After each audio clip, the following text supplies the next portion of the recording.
How are you doing? What a glorious day, isn't it? Do you agree with me? It's so amazing to see our young members taking a pledge to keep a lifestyle which is against the current, the flow of the society. But that is the very thing God needs in this world to keep this world, to make it as kingdom of heaven. We mentioned that, anyway, some of you, I know some guests are here. Maybe you're not familiar with the terms Chonulguk. We have that, that's a Korean term. We call, the meaning is a nation of cosmic peace and eternal unity. So I think I made it wrong. Anyway, the idea is that only if we have this kind of lifestyle, only if we keep purity in our life and in our relationships, we can achieve that. So it is so amazing to see these 34 young members of our church went through that education, and they understand why they have to do that, and then taking a pledge that, yes, now we understand why we need to do this standard in our life. Why need to keep this lifestyle in our life, and they committed to that. It's an amazing thing. Let us congratulate all these participants who went through that.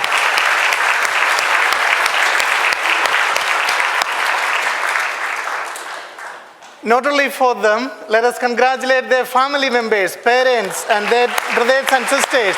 Let us congratulate. Also, I want to thank all these volunteers who really invested themselves and in order to make this program happen. And I could see that they were so excited to help their younger brothers and sisters, leading them to this lifestyle, leading them, helping them to understand why they have to keep this lifestyle. And let us congratulate all these volunteers. And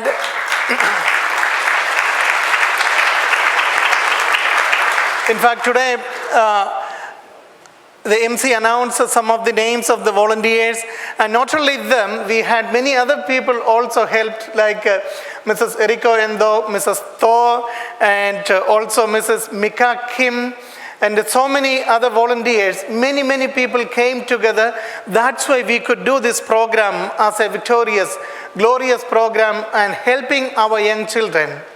And also at this time, I want to recognize one special person who made this program, developed this program, Mr. Brian Sabrin, who is in our community. Mr. Sabrin, would you like to stand up? And thank you so much. Thank you so much for developing this program. And also, I don't know who else, I'm not sure how many people worked with him in order to develop this program. This, as far as I know, this is one of the brilliant programs we have in our church, which is in a way covering all the aspects of our life and why we have to do this and why we are even taking this pledge in front of God, true parents, and community. It's amazing. Thank you so much for developing this program. Always, this year, I happened to involve with this Ilshim little more than usual. I taught 2 sessions there, and also my wife and Nadia was organizing the program this year. That's why I had to go through a lot in this program. That's why I could see how brilliant development this is, so that it can't really, it become almost like a sacrament of our faith. And I really want to thank all that amazing people who work behind that program. Let us congratulate one more time.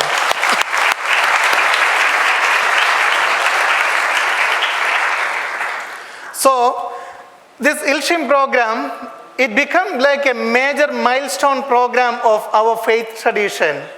And this year we had 34 young members of our church went through this program, and 2 of them could not be here for the graduation, but 32 of them attend this program.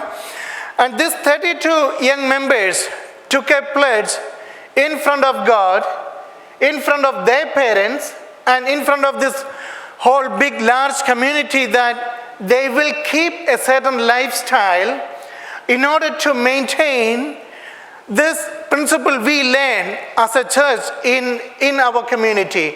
Not only in our community, all over the world, we maintain a certain lifestyle within our church. And today, these 32 young members of our church took this pledge.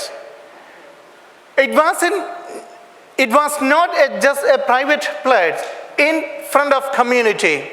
In front of their parents and God and true parents, they took this pledge. And I could see it's an amazing thing. What did they pledge?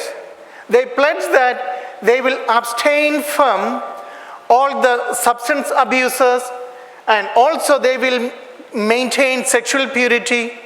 Also, they will maintain that relationship with God, with true parents, with their parents, and with their future spouse, and even future descendants, and with the entire community.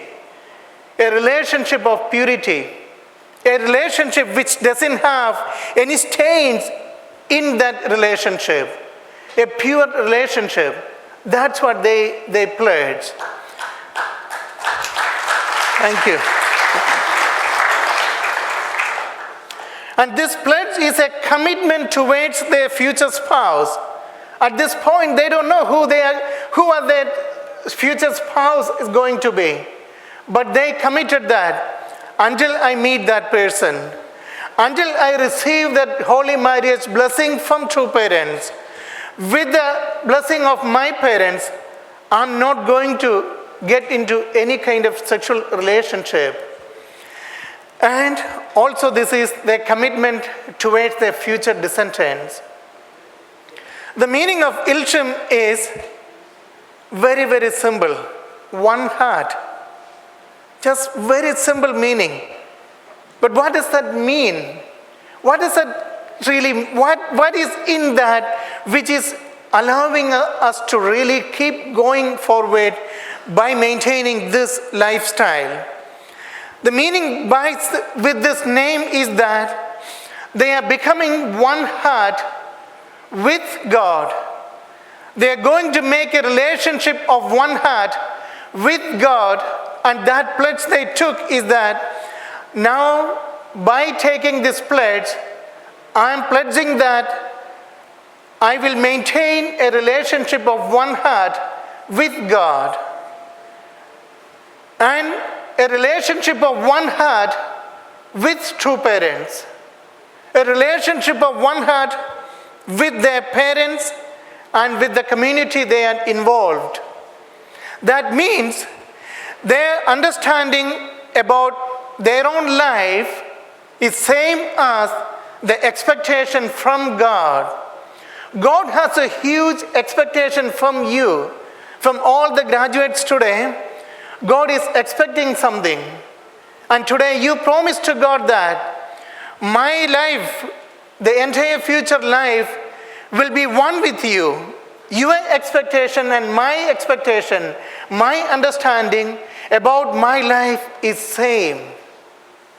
And also, with your parents, you have that. You promise that you are going to have a relationship of one heart. That means your parents have an expectation about you. You are keeping a certain lifestyle. That same lifestyle, you understood what is that, and you agree that I will keep that.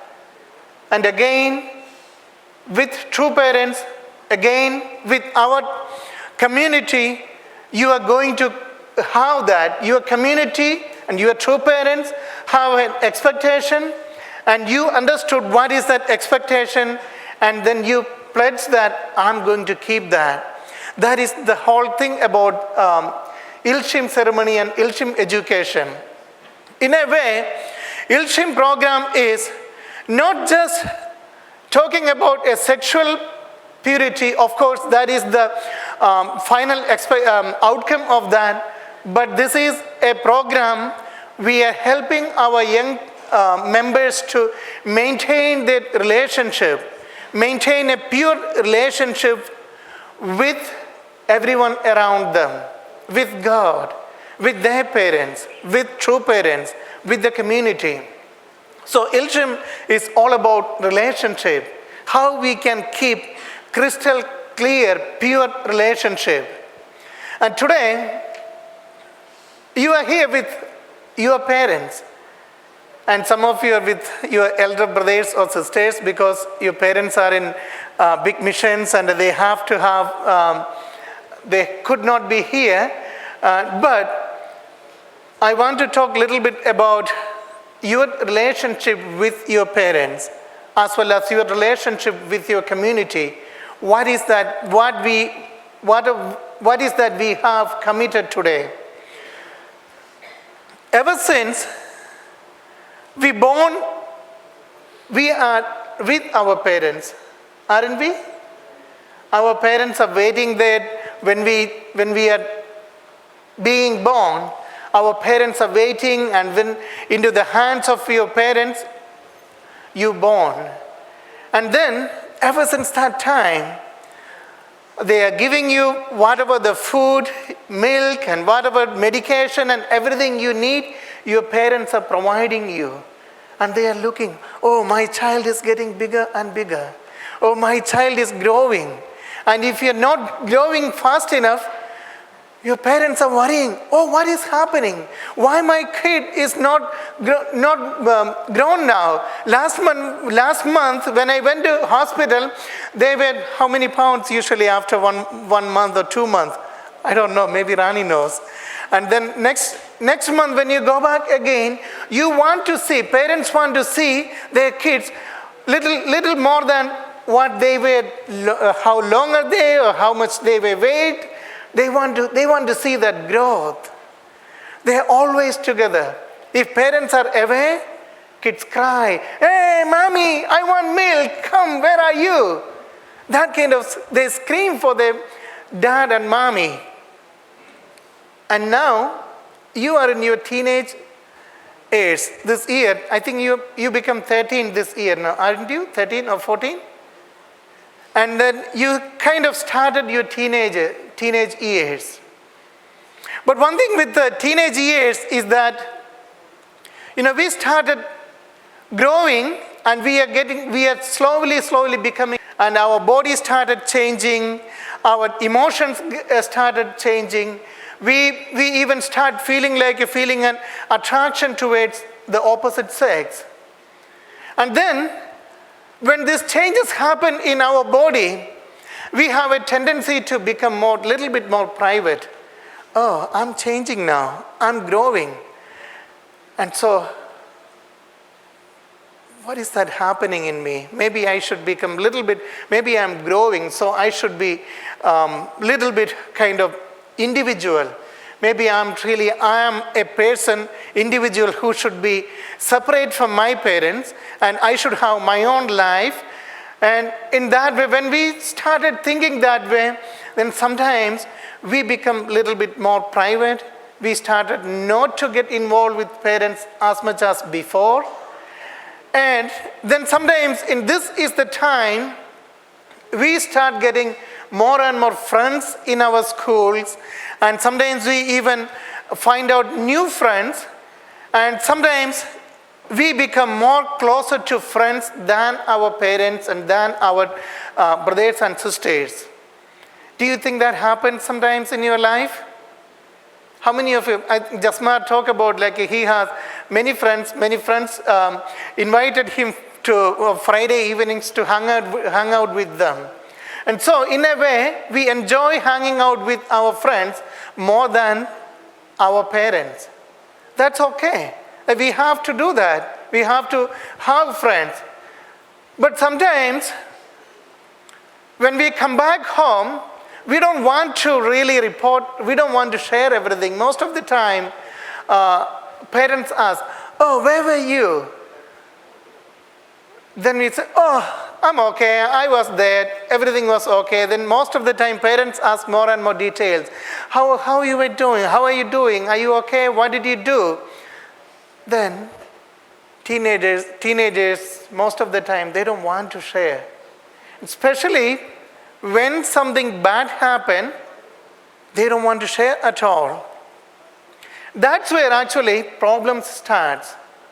When we started making a little bit of distance from our parents, that's where problems starting. I remember when I was, even before becoming a teenager, I had, in my school, in my grade, we had a little bit older kid who was staying in the same grade for 3-4 years. In India, you have to get a certain grade in order to go to next level. If you don't reach that, you are in the same grade. So I had one boy, almost 4 years older than other kids in the class.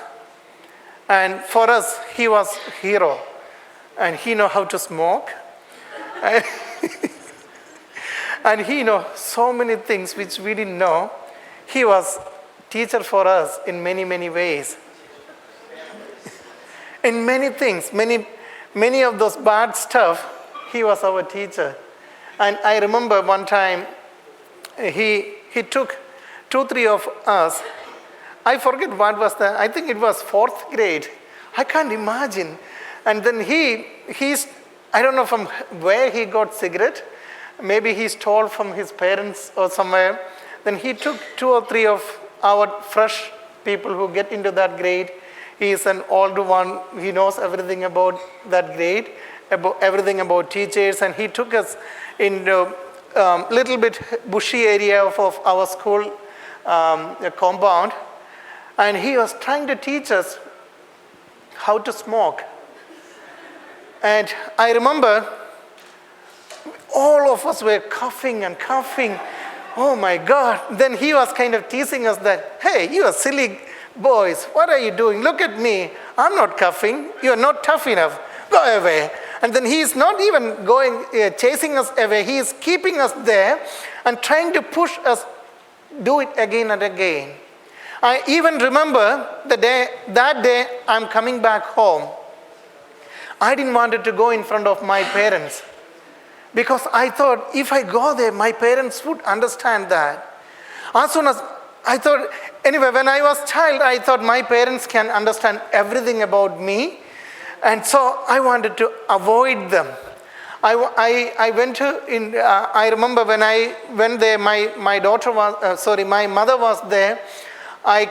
Usually I can easily avoid my mother. And when evening, when my father came, I didn't want to go back. Usually he come back home a little bit later. He always called me and asked, how was the school? And how everything went, and what kind of sports I played, and how is my friends and everything. But that day, I didn't want to go in front of him. I told him, I'm very sleepy, I want to sleep.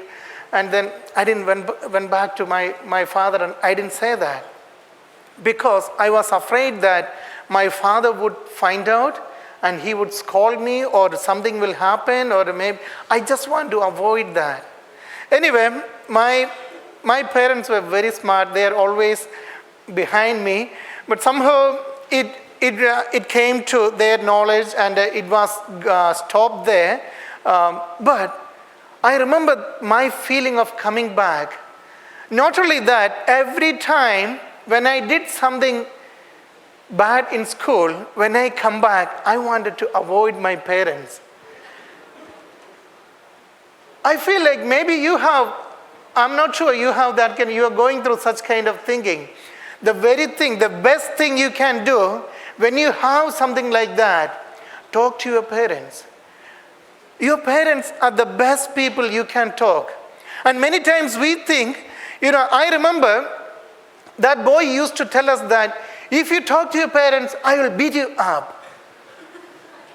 We were afraid of that boy. But what happens is that if you tell your parents that bullying is not going to happen anymore, you can overcome that forever. But many times we are afraid of this kind of bullies in our life. But as kids, when you are here, you took this pledge today, saying that I will keep my heart with the same plane as my parents had. The only way you can do that is that have a open heart, have communication with your parents. When you have a feeling that I don't want to talk about this to my parents, that is the thing you have to talk. Whenever you have that feeling in you, remember, somebody there don't want you to be good. They want to keep you away from your parents. Don't be that way. Don't listen to that voice from you. That's not a good voice. That's a bad suggestion for you. Or that's something, that fear coming out of you, that fear coming from you saying that keep away from your parents. Don't share this with them. No, you have to share. And again, of course, during this Ilshim program, we went through a lot about sexuality and the sexual feelings and things. Even that also, I remember as a child, it was difficult to ask to my parents, especially to my father. I didn't wanted to ask. But if you heard something from anyone, parents are the best one you can go and talk. When you keep that away, when you don't ask to your parents about those things, the more and more time passes, it becomes more and more difficult. Ask that very first question comes to your mind. Sometimes children ask so many questions. Try to discuss with them. Recently, we started buying a lot of books and educational materials for those sex education programs. And after we attended that pornography education program, we started developing and we started collecting education materials for this kind of education program. And also sometimes, let's say you may, even when you use your computer for a homework, accidentally you may end up to see a bad picture. And then you say, oh, shut off my computer and don't tell anyone. I'm afraid. Oh my God, I don't know what is going to happen if my parents know about that. Nothing will happen if your parents will know. You will be freed if your parents know about that. You can be completely, today, just be as a child. Just be a child and talk to your parents. This is what happened today. When I was using that computer, something popped up and a bad picture came. And when you share that with your parents, they can do something about that, and maybe they can put a software into the computer and stop computer in going to those kind of bad websites. Do you understand?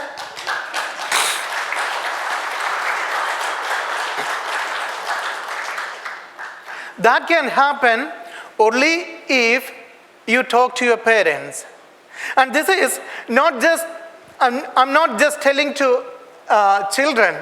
Parents also need to be available for your children, especially these growing ages. Many times, when are you thinking about what are the time we are thinking about this kind of, right now when they are 13 years old, you did this Ilshim program, now you are thinking, yeah, I'm happy, oh my God, they went through this education program. I needed to tell them, but I'm happy, I don't need to talk about this kind of things now. And now they know everything they need to do. They need to keep purity and all those things. They know everything. And now I just need to worry about them receiving blessing. Many times, we as parents can easily think that way. Not only we think that way, but sometimes even if we want to educate, we are so busy with our work and many things, but we don't find enough time to talk to our children. But parents, don't wait until your children are ready to go for a blessing workshop. You have to be available for them throughout their life. This is not just like this sports called triple jump. It's like a fast coming and then jumping to one and then that another jump. It's not like that. It's a it's a slow progress. Every day you have to go. Not like you went on to this. You somehow push your children to bring up to this Ilshim program. Then you take a breath. Oh, I'm happy. That's done. Then thinking about how can I bring them to blessing education next time. No, it has to be a continuous process. And up until now, we were kind of thinking that parents would do that. Maybe this year after we get involved, we are thinking that maybe every year a reconfirmation, or we have to do something to remind ourselves, this is the pledge, this is the oath I have taken, or we took as a family. In fact, this pledge they have taken, this is not just for them, it's as a family you have taken this. And then let us do that as a continuous basis. Reach out to them. When they come back from their school and one day they don't want to talk to anyone, they just want to go straight to their room and close down that room and saying that, yeah, I need a little bit time by myself. Remember, that is the time they are struggling with something. You need to be for them. Don't just let them handle by themselves. I know many parents have done that, and now it's going through more difficulties now. Don't let that happen. You have to be available for your kids, even if they don't want to talk to you. At some point, they will come and talk to you. I know that with my kids, sometimes they don't want to talk to me, but after some time, they cry and they talk to me openly, and that's what we have to do that. Then we can make sure that this pledge they have taken today in front of all of us, we can help them to go through that lifestyle just by themselves. They cannot do that. They won't be able to achieve that just by themselves. And also, this relationship is not just with parents, this is with the community also. It is so important that you have to have a community of people with similar understanding, similar belief about our faith, in order to support you to go through in that standard, go through that lifestyle. And today you went through this program as different groups. How many kids were in one group? Do you remember how many kids were? Shona, do you remember how many people were there? Oh, it's Hannah. 4 or 5? You have to remember how many of you did together and keep that friendship forever. It's not just a friendship, or it wasn't just we put it together in order for you to have group activities. There is a reason for you to be in a small group and do activities together, so that you can really make friendship within you, friendship among that group. And you will be, and today, earlier this morning, I was talking to Mrs. Jeannie Carroll, and she was telling me that her daughter attended Ilshim program perhaps maybe 15 years ago or sometime. Even now, that Ilshim group is the closest friends. And when you have that kind of group, you can go through the struggles easily. It's not easy to live out there. It's very, very tough. We read about that today's that Hunduk passage, that we all have to keep that purity, men and women. But it's so hard. Even within us, our mind is divided, because more than we learn here, when we go out there, we receive a bombardment in an opposite way. So in order to keep that, in order to maintain this pledge we have taken, we have to have positive enforcement, positive energy, positive support in our life. That's why please keep this friendship you have made during this Ilshim program. Ajin was talking that in the beginning it was awkward in that group, but now they have made a good friendship. Please keep that friendship so that you have a peer group to support you all throughout your life. And that's very important. And for the community also, for uncles and aunts who are in this community, please understand that they all need this support.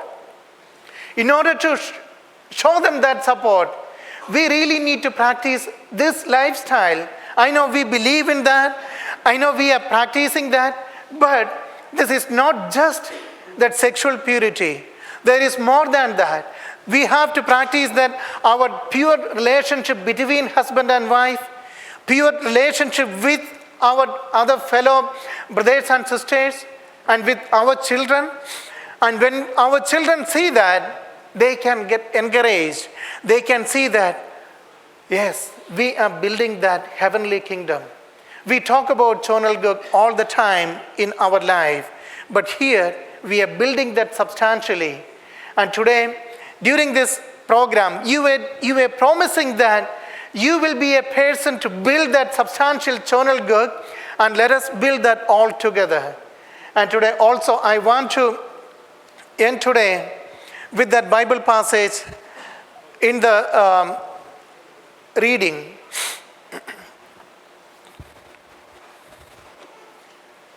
In Mark 10:16, it says that, "Behold, I'm sending you out as sheep in the midst of wolves. So be wise as serpents and innocent as doves." That is the same thing here also happening. We get educated in this amazing culture, which is a divine culture, which is something God wanted to be the culture of the entire world. But when you go back to your school, Jasmar, when you see again your friends on Friday evening, you may not get a encouragement that, "Hey, Jasmar, I heard you take a pledge that you are not going to date any time in your life. That's great. You're not going to get this clap for you for taking this pledge in your school." But they may push you. "Hey, come on, Jasmar, that's okay. Nobody is going to know. Your parents are not going to know that. It's only one time." That's what they always say.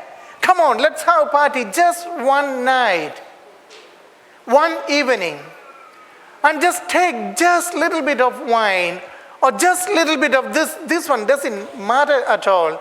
Nobody would know about that." That's the way you always get stimulated.